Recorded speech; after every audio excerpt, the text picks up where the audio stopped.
Ketua Umum PDIP sekaligus Presiden kelima Republik Indonesia, Megawati Soekarnoputri menegaskan partainya tidak akan masuk kabinet pemerintahan Presiden Prabowo Subianto.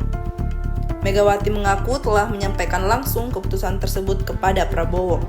PDIP memilih berada di luar pemerintahan sebagai penyeimbang bukan sebagai oposisi. Pernyataan itu disampaikan Megawati dalam acara ekspos naskah sumber arsip dasar negara 2 oleh BPIP Senin 10 Agustus 2026. Megawati mengatakan dirinya telah menemui Prabowo dan menyampaikan keputusan PDIP saat mendapat tawaran masuk kabinet. Ia menyebut keputusan tersebut disampaikan secara langsung dan baik-baik kepada Prabowo.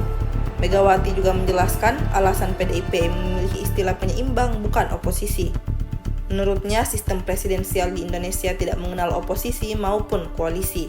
Dengan keputusan tersebut, PDIP tetap berada di luar pemerintahan Prabowo tanpa menyebut diri sebagai oposisi. Megawati menegaskan posisi penyeimbang menjadi sikap politik partainya saat ini.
Download Tribun X sekarang, menghadirkan lokal menjadi Indonesia.